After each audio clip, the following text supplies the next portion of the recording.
Pour les prochaines catégories, je vais appeler à me rejoindre sur scène Roxane Santola, rédactrice en chef de Diverto.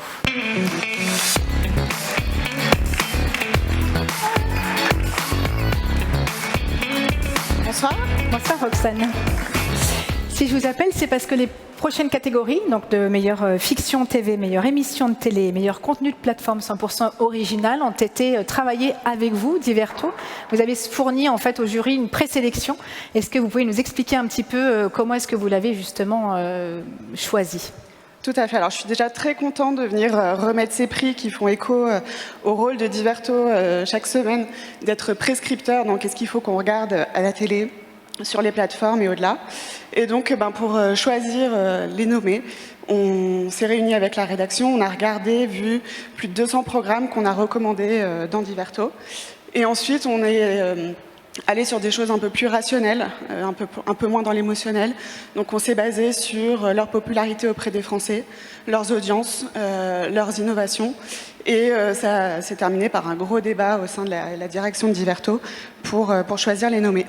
La shortlist. On va commencer avec la catégorie de la meilleure fiction télé. Alors, en l'occurrence, vous aviez sélectionné 5 fictions. 2 programmes de TF1, HPI et Les Randonneuses, la série policière de Canal, Brie, une mini-série de France 2, Abyss, et Jeux d'influence, qui était une série d'Arte cette fois.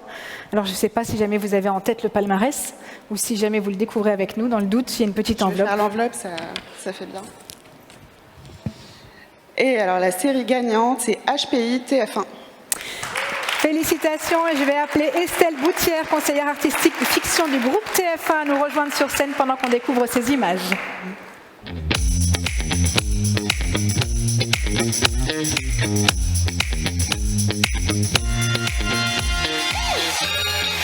C'est la 3e saison d'HPI avec Audrey Fleurot qui a choisi de récompenser le jury, convaincu à la fois par son succès d'audience, rappelons qu'il s'agit tout bonnement du plus grand succès d'une fiction française à la télé depuis plus d'une décennie, mais également par le regard décalé sur la société de Nicolas Jean, Alice Chegaré-Brognaud et Stéphane Carrier, à l'origine de cette série phare de TF1.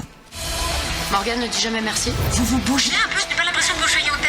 Elle a un talent inné pour foutre tous les gens qui l'entourent dans la merde. Vous avez volé un bijou à casse-millions chez la victime. Mais non, non et non. Qui dans cette pièce est encore prêt à se mouiller pour l'aider? Incroyable succès d'audience, on le disait. Félicitations. Merci beaucoup. Au nom de TF1, je remercie le jury du Grand Prix des médias de nous avoir accordé ce prix. On est très honorés et fiers chez TF1. Évidemment, j'ai une pensée ce soir pour les producteurs de la série qui ne sont pas là malheureusement.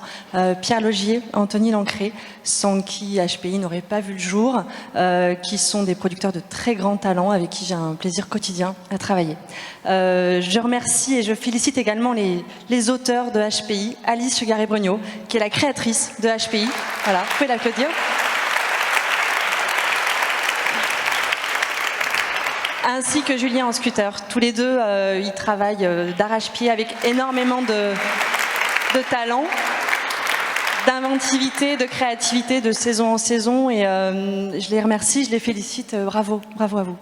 Voilà. HPI, vous le savez, c'est un succès exceptionnel qui a battu tous les records, qui est devenu un phénomène. C'est même en train de devenir un phénomène international, puisque les Américains ont acheté les droits d'adaptation. Donc, il y aura une adaptation de HPI sur ABC, grand network américain. C'est la première fois qu'une série française est adaptée par les Américains. On est très très contents. Voilà. Et puis ce que je voulais dire, c'est qu'en tant que diffuseur, c'est une vraie satisfaction de lancer une série, un programme qui rassemble un public aussi large. C'est-à-dire qu'évidemment, ça a été un carton sur notre cœur de cible, le public féminin, mais aussi sur le public âgé, aussi sur les enfants et le public jeune surtout. Et en cela, c'est un grand divertissement familial populaire. Et je pense que ça répond aussi à notre mission de TF1, de rassembler toute la famille devant l'écran. Donc on en est très content.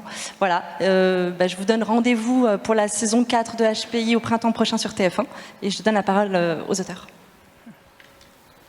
Merci. Non, on est très très fiers de ce prix parce que HPI c'est quand même un ovni, c'est inclassable, un mélange de genres comédie, polar. Est-ce que c'est plus comédie, plus polar? J'avoue, j'ai pas la réponse. C'est aussi un défi au niveau visuel, dans la forme. On essaye toujours des nouvelles choses. C'est vrai, quand on en parlait avec Estelle au début, elle nous disait mais les flashs de Morgane, ce sera quoi? Des images de documentaires? Oui, mais ce sera des images d'internet? Oui, et ce sera un peu de tout ça. Et en fait, on mélange tout ça et chaque année, on essaie de se renouveler. C'est toujours un petit défi. Et c'était aussi un très gros pari. Un gros pari pour la chaîne, justement, parce que c'est un objet hybride, cette série. Et je dois dire que Estelle nous a suivis depuis le début. Elle nous a accompagnés avec énormément de bienveillance et aussi un amour pour cette série qu'elle a pigé immédiatement. Et vraiment, on n'aurait pas pu faire cette série sans elle. Félicitations à vous tous, du coup, et à Estelle qui fête ses 10 ans, je crois, cette année chez TF1. C'est ça. Bravo. Et je crois qu'Éric vous attend un peu plus bas pour une photo de sortie de scène. Je récupère le micro. Merci beaucoup, je vous en prie. Ça marche aussi.